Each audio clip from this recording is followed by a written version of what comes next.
Good evening everyone. আপনারা সবাই কেমন আছেন? আশা করছি আপনারা সবাই খুব ভালো আছেন। আমিও খুব ভালো আছি।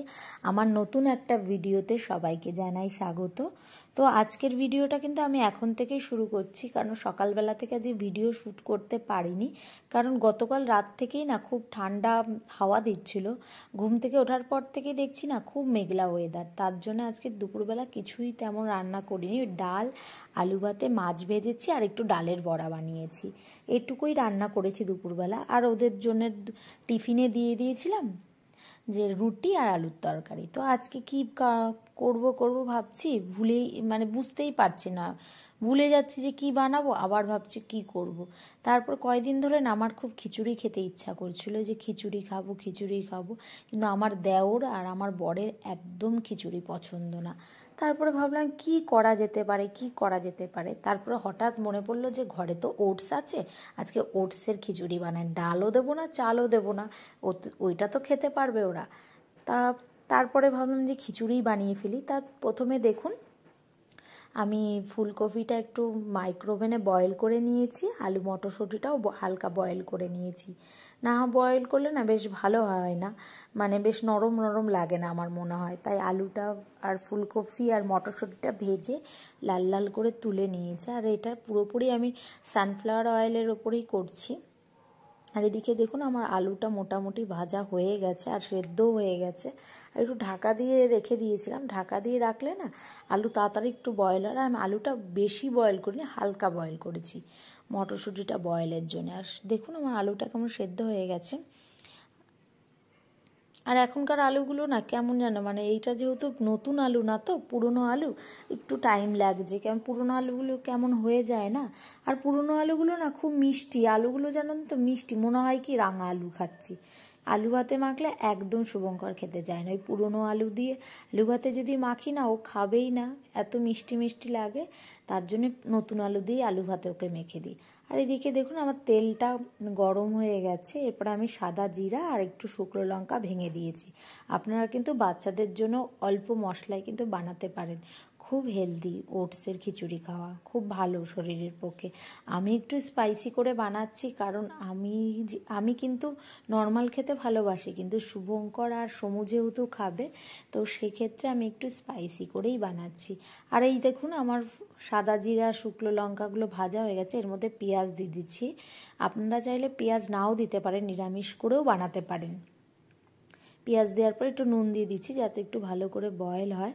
আর আমি এটা একটু নাড়াচাড়া দিয়ে নিচ্ছি, একটু ব্রাউন ব্রাউন করে নিচ্ছি। আরেকটা কথা আপনাদের বলতে ভুলে যাচ্ছিলাম, কয়েকদিন ধরে খুব চারিদিকে না কোভিড হচ্ছে। আপনারা বাচ্চাদের না খুব সাবধানে রাখবেন আর নিজেরাও সাবধানে থাকবেন, কারণ চারিদিকটার ওয়েদারটা খুব বেশি ভালো না। এই ছুটি কাটার দিন যাচ্ছে, তো ভিড়ভাট্টা সব দিকেই হচ্ছে, তো সবাই একটু সাবধানে থাকবেন, কারণ কোভিডের পরিমাণটা আবার বেড়েছে। আপনারা নিশ্চয়ই নিউজ চ্যানেলে দেখছেন, নিশ্চয়ই।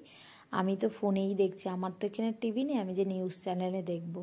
তার দেখুন আমার আদাটা না আমি থেতো করে নিয়েছিলাম হামনদিস্তাতে। আপনারা চাইলে কুড়ানি দিয়ে কুড়িয়েও নিতে পারেন, পেস্টও দিয়ে দিতে পারেন, অপশনালে রয়েছে। তারপরে এই যে লঙ্কা দিয়ে দিলাম, লঙ্কা কুচি। লঙ্কাগুলো দেখে মনে হচ্ছে না প্রচুর ঝাল, একটুও ঝাল না। এখানকার লঙ্কাগুলো না এত লঙ্কা কেটে কেটে দিই তাও ঝাল হয় না। আমি লঙ্কা এক সময় পিষে দিই তাও ঝাল হতে চায় না, কেন জানি না।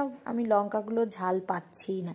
আপনারা যারা হায়দ্রাবাদে থাকেন তারাও নিশ্চয় আমার মতো একই প্রবলেমেই ভুগছেন, যে লঙ্কাতে ঝাল নেই। তা দেখুন আমি লঙ্কাটা নেড়ে চেড়ে নিয়ে একটা টমেটো, ছোট্ট একটা টমেটো দিয়ে দিয়েছি, দিয়ে এবার নাড়াচাড়া দিয়ে নিচ্ছি। এবার একটু জল দিয়ে দিলে না মশলাটা বেশ ভালো হয়।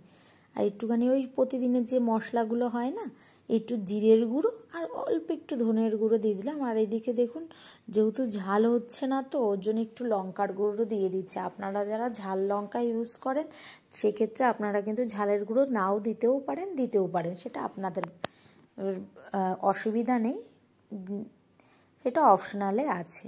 এবার নাড়িয়ে চাড়িয়ে নেওয়ার পরে আমি একটু জল দিয়ে দেবো যাতে মশলাটা ভালোভাবে কষে আর পেঁয়াজটা ভালোভাবে সেদ্ধ হয়, লঙ্কাটাও একটু ভালোভাবে সেদ্ধ হয়।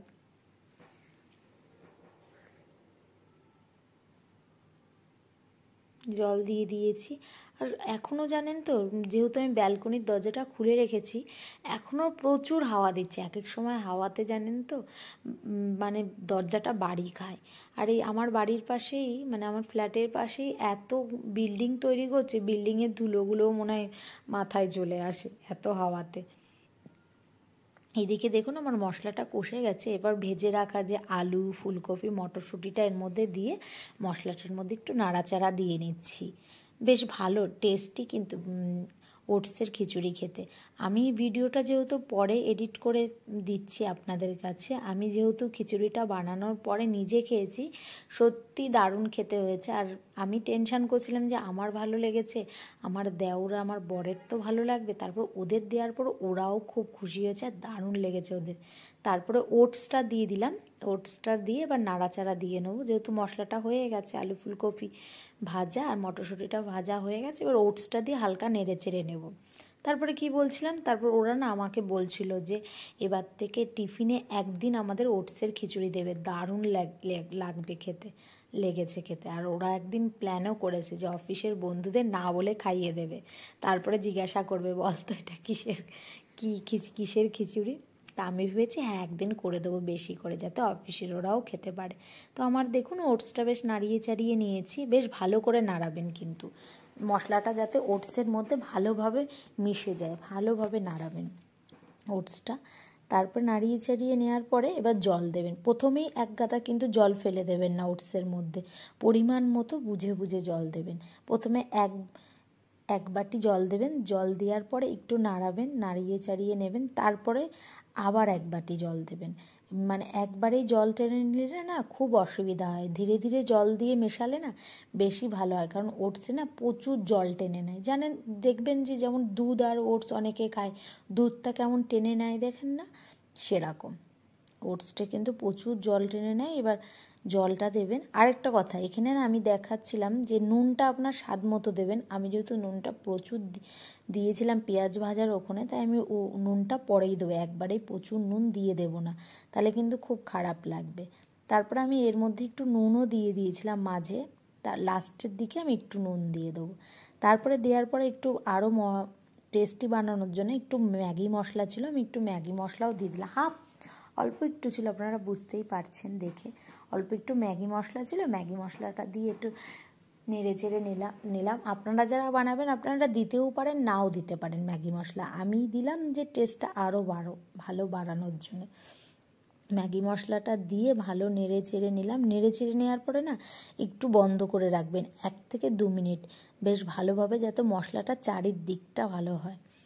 এবার বন্ধ করে রেখে দেবেন। রেখে দেওয়ার পরে নামানোর আগে একটু নুন দিয়ে দেবেন, চেখে নেবেন যে নুনের পরিমাণটা ঠিক আছে কিনা। আপনি একটু নুন দিয়ে দেবেন, তার মধ্যে হালকা ঘি দিয়ে দেবেন। আর দুপুরবেলা বলেছিলাম না যে ডালের বড়া বানিয়েছিলাম, ডালের বড়া একটু রেখে দিয়েছিলাম, বাটারটা ওটা রেখে দিয়েছিলাম। এবার ডালের বড়াটা একটু ভেজে নিই চটপট করে। আর দুপুরবেলা শুভঙ্করের জন্য একটু আলু ভাতেও রেখে দিয়েছিলাম, তা ওকে আলু ভাতে দিয়ে আর ডালের বড়া দিয়ে দেবো। আপনারা কিন্তু বাড়িতে চাইলে মাছ ভেজেও খেতে পারেন, ডিম ভেজেও খেতে পারেন, সেটা অপশনাল, যেটা যেমনভাবেই খেতে পারেন, ভালো লাগবে খেতে। তো আজকের ভিডিওটা কেমন লাগলো সেটা কমেন্ট করে জানাবেন, আর ভালো লাগলে একটা লাইক করে দেবেন। নেক্সট ব্লগে খুব শিগগিরই আপনাদের সাথে দেখা হচ্ছে। এখনকার মতো টাটা, গুড নাইট। সবাই ভালো থাকবেন, সুস্থ থাকবেন, সাবধানে থাকবেন। টাটা।